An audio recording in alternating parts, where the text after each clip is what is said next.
Hola lectores, yo soy José y esto es Libros en el fin del mundo. Estamos un poco más de a mitad de año y los invito al balance de este medio año lector.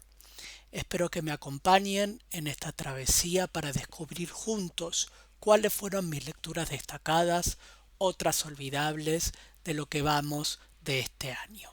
Ojalá que de este viaje puedas obtener varias lecturas para tus listas, que esa es siempre la idea. ¿Comenzamos? La primera premisa de este book tag de balance de mitad de año dice: ¿cuál es tu mejor lectura de lo que vamos del año? Se entiende, ¿no? Y aquí, sin dudar un segundo, he de colocar a la novela Solaris de Lem. Esta obra es una auténtica belleza y un disparo sorpresivo a la lucidez y a la integridad de cualquier lector. Este libro a mí me rompió la cabeza y me desarmó por completo. Además es bellamente engañoso. Se vende como una cosa y es completamente otra. Es una trama perfecta, profunda y está escrito con una maestría absoluta. Es un clásico de la ciencia ficción y de la literatura del siglo XX sin importar géneros literarios. ¿Qué cuenta la historia? La historia cuenta las peripecias del psicólogo Chris Kelvin, que tiene que esclarecer los desvíos de conducta de la tripulación de la única estación que sondea justamente un planeta llamado Solaris. Ni bien llega a la misma, se da cuenta que la situación es crítica y no sabe, sin lugar a dudas, la que le espera para él mismo.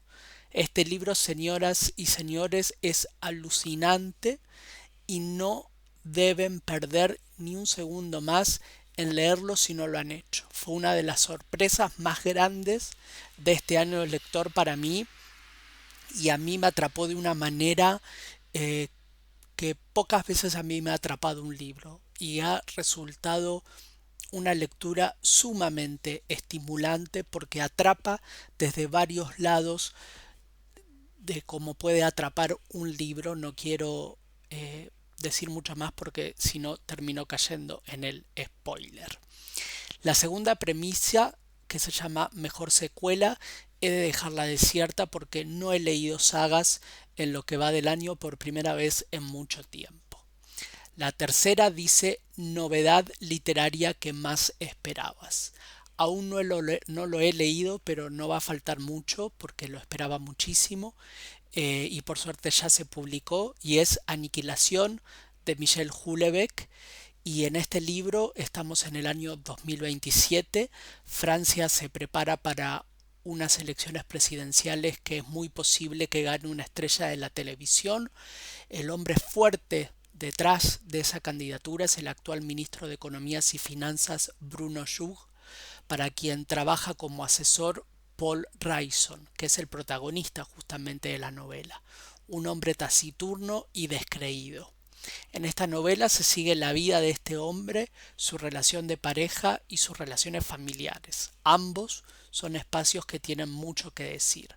Internet también tiene mucho que contar en esta novela, toda la manera de Houellebecq, así que no veo la hora de leerlo. En el número 4, este book tag pregunta: lanzamiento anticipado más esperado. Y bien, yo estoy a la espera de Cuento de Hadas, el libro nuevo de Stephen King, que si no recuerdo mal se publica en septiembre. Es el primer libro de King que me interesa luego de muchos años sin leer a este autor, porque nada de lo que escribía me interesaba hasta que vi la sinopsis de este libro y fue amor a primera vista. Es una historia donde este mundo y otros mundos se conectan por la valentía de un joven, y donde la acción está a la orden del día y juegos mortales no van a estar ausentes de esta historia. Así que imperdible que llegue septiembre de una vez por todas. Premisa número 5. Mayor decepción. Yo esperaba mucho de este libro porque cuando uno lee la contratapa te lo venden como una historia de terror súper atmosférica, y no es así. Me refiero a Bestias afuera de Fabián Martínez Sicardi. Es una novela de un autor argentino que ganó un premio reconocido en nuestro país, como es el Premio Caranín de Novela, y que cuenta la historia de un joven agrónomo que termina en una estancia en la Patagonia, Argentina, realizando unas investigaciones y se da cuenta que todo se empieza a complicar y todo se empieza a enrarecer y que todo es extraño. La verdad que yo no me creí nada, ni de la historia, ni del personaje, ni del supuesto misterio, ni de la supuesta atmósfera enrarecida. A mí nada me pareció nada de lo que él proponía. El autor, al menos a mí, no logró transmitirme nada y todo me pareció sumamente infantil. Así que vamos con la siguiente propuesta, la siguiente premisa, que es mayor sorpresa. Y aquí he de colocar el título, el libro y la novela, Los Mandeville, de Lionel Shirver. Esta obra maravillosa que yo ya he hablado de ella y tiene una reseña en el canal y la he también puesto en otros booktags. Es una sátira distópica donde una familia millonaria en unos Estados Unidos post-apocalípticos tiene que ver cómo el dólar se desploma y toda su vida se desmorona. Veremos entonces cómo la vida de esta familia, de cada integrante, se hace añicos y cómo las tres generaciones de esta familia tienen que sobrevivir a la crisis de afuera y de dentro de su familia y cómo ambas se vinculan entre sí. Es una novela poderosa y única, se las recomiendo porque es una de las mejores que he leído en el año y en mi vida. Ahora bien, las siguientes dos premisas he de contestarlas juntas porque tienen que ver con el mismo escritor. Y dice así: nuevo autor favorito y nuevo crush literario. Y ese es el más grande, el único, el increíble, el gran Raymond Carver. Estos meses me pasé leyendo esta edición de sus cuentos completos, mechándolas con otras lecturas. Aún no la terminé y Dios mío, me enamoré terriblemente de este escritor, de su manera de entender el arte de escribir un cuento y de su manera de ejecutarlo. Él es un gran exponente del realismo sucio y retratista de la América profunda, de sus personajes casi siempre fracasados. Nos enseña que eh, en la realidad y en lo cotidiano, si miramos bien, se encuentra la mejor materia para escribir. Por supuesto, tiene que haber un maestro como Carver que sepa extraerla.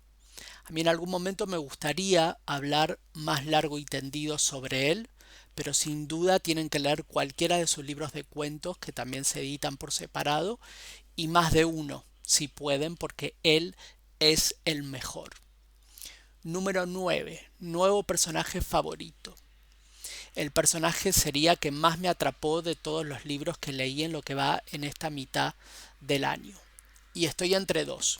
Así que como no me puedo decidir, voy a elegir a estos dos personajes. Son dos personajes femeninos. El primero se encuentra en Miedo a volar, que es un libro de Erika Young que se escribió en 1973 y que fue una auténtica revolución en su tiempo y que con sus continuas reediciones sigue dando que hablar.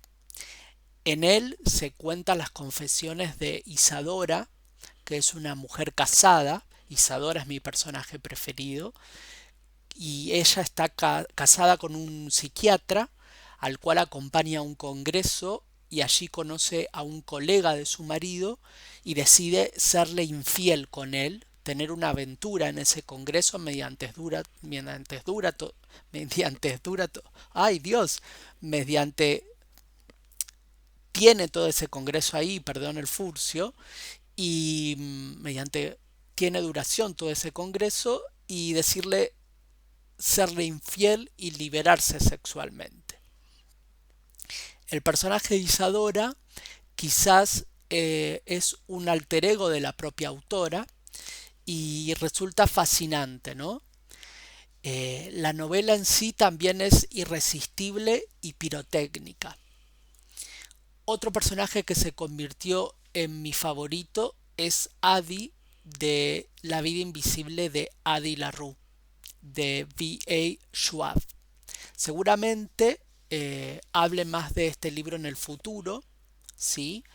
Pero déjenme decirles que es una novela hermosa, una fantasía oscura, dramáticamente melancólica, donde nos encontramos a Adi, una joven nacida en Francia en 1695 aproximadamente, que para huir de un matrimonio que no quiere y de una vida limitada, realiza un pacto con el diablo para vivir eternamente. Su deseo se cumple, pero lo que no sabe es que a cambio la gente no la recordará. Todos la olvidarán luego de despedirse de ella. Adi va a vagar por tierras y mundos hasta llegar al Nueva York de nuestros días y entrar a una librería y encontrarse con alguien que por fin la recuerda. ¿Y a qué se debe esto? Bueno, van a tener que leer el libro. Es uno de los personajes que más me conmovió porque constantemente, por el personaje en sí, pero también por lo que se expone en el personaje, me hizo pensar siempre qué cosas son importantes en esta vida, lo que vivimos o por quienes vivimos también, lo que hacemos con nuestra vida o lo que los otros hacen de nuestra vida también. Esta novela está perfectamente escrita y ahonda en temas muy profundos y frágiles, con mucha delicadeza y mucho corazón, así que está súper recomendada. Número 10. Libro que te hizo llorar. En este apartado he de elegir a Nación Prozac, de Elizabeth Kurzel. Yo creo que he hablado varias veces de este libro, también tienen su propia reseña en mi canal de YouTube, pero realmente sepan que me ha conmovido como pocos. Son las memorias de adolescencia de la propia autora, sufriendo depresión y ansiedad y fracasando con todos los tratamientos y fármacos de la época hasta la llegada del Prozac, siendo ella una de las primeras en consumirlo en el mundo. Las descripciones y la honestidad de su prosa me desarmaron por entero, además de la lucidez para verse a ella misma, a su entorno y a toda una generación llamada la generación Nirvana, y que atrapa justamente por el detalle que tiene para captar todo esto. Es un libro realmente revelador. Número 11. Libro que me hizo feliz. En este libro su contenido va de la tragedia y a la comedia. Son relatos generalmente duros en la línea de su novela anterior, Las Malas. ¿Pero por qué me hizo feliz? Porque siempre es una alegría enorme que Camila Sosa Villada publique. Me refiero a su libro de cuentos Soy una tonta por quererte. Es el libro que más feliz me hizo en el año porque es muy importante que Sosa Villada escriba y siga escribiendo. Es muy importante que las disidencias sean visibles. Es un libro deslumbrante y atrevido donde Sosa Villada demuestra que su imaginación todavía inquieta tiene mucho para decir y que es capaz de manejar numerosos registros. Algunos relatos me dejaron sin habla. Es una delicia que confirma a la autora de esa novela única que es Las Malas como una de las escritoras emblemáticas de nuestra región. 12. Libro más bonito que compraste este año. Bueno, cuando yo les muestre el libro van a decir qué libro insulso, por qué es el más bonito. Y como con las personas no tienen que juzgar al libro por su portada. Esta novela tiene uno de los argumentos más increíbles que yo haya leído en lo que va del año. Yo la tenía en digital, pero cuando la vi en papel dije, tiene que ser mía. Es un fenómeno editorial que lleva vendido este libro justamente a 23 lenguas. Y Netflix prepara la adaptación con Julia Roberts y Denzel Washington. ¿Y por qué es el libro más bonito del año? Porque desde que yo conocí este argumento no me lo puedo sacar de la cabeza. Estoy hablando de Dejar el mundo atrás de Rumaan Alam. Este es el libro más bonito para mí y ahora cuando vean el argumento se van a dar cuenta por qué. En este libro, Amanda y Clay se dirigen a un rincón remoto de la zona de Long Island con la idea de tomarse un descanso de su ajetreada vida de Nueva York. un respiro de fin de semana en una casa de lujo en compañía de su hijo y de su hija. Sin embargo, el hechizo se rompe una madrugada cuando Ruth y GH, una pareja mayor, llaman a la puerta. Dice ser los propietarios de la casa y se han presentado allí en estado de pánico con la noticia de que un apagón repentino ha barrido la ciudad. El matrimonio decide fiarse de los desconocidos porque en esa zona aislada sin cobertura es difícil confirmar la información y los dejan entrar. ¿Han hecho bien? Mientras tanto, la naturaleza en torno a ellos comienza a trastocarse. Como ven, es imposible no obsesionarse con un libro así. ¿De qué tratará? ¿Qué es lo que brinda? ¿Y por qué tiene este aire tan distópico? Número 13. Libro que quieres leer antes de que termine el año. No estaba entre mis planes, pero por lo menos este año, pero es un gran deseo. Como les contaba en otros videos, me encuentro tratando de aumentar mis lecturas de relatos. Y como les contaba en este video, estoy terminando la lectura de los cuentos completos de Carver, que la fui haciendo mientras leía otras cosas. Fórmula que me funcionó de las mil maravillas. Entonces, ¿por qué no repetirla? Cuando termine Carver, ¿por qué no leer intercalando con otros volúmenes de cosas un volumen de cuentos completos? Y qué mejor que mi adorado Ribeiro, que hace tanto tiempo que quiero leer. Les presento La palabra del mudo, los cuentos completos del escritor peruano Julio Ramón Ribeiro. Yo ya he leído los diarios que se han editado por el 90 aniversario de él y sería una hermosa oportunidad de leer a aquel que es el escritor de los mudos, de los marginados, del talle cotidiano, con una templanza y una voz única. Si Carver nos mostraba la América profunda, Ribeiro nos pinta en nuestra latinidad, en la voz de aquellos que no brillan pero esconden verdades. Realmente es un libro único, necesario y de enorme calidad. Número 14. Autor del que quisieras leer más. Decididamente, mi amada Joyce Carol Oates.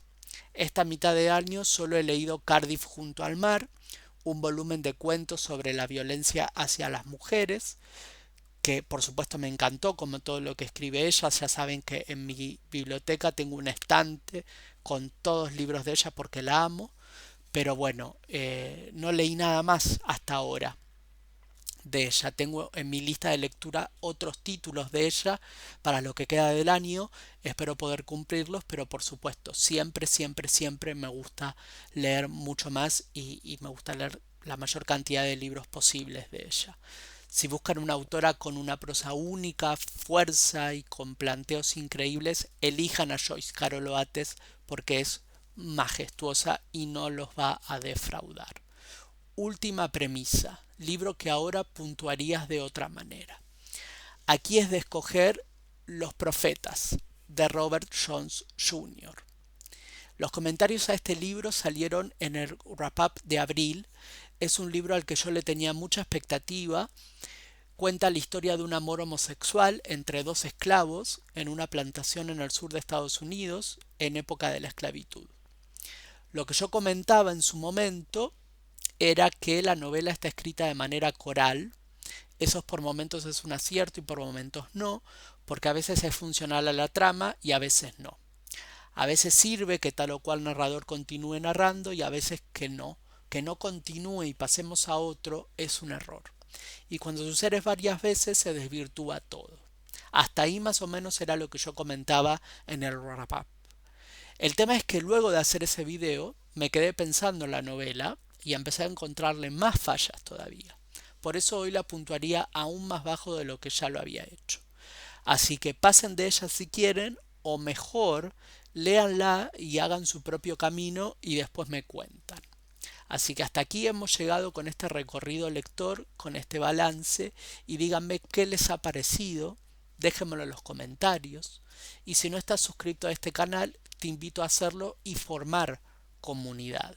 Así que besos y abrazos para todos y nos vemos en un próximo video.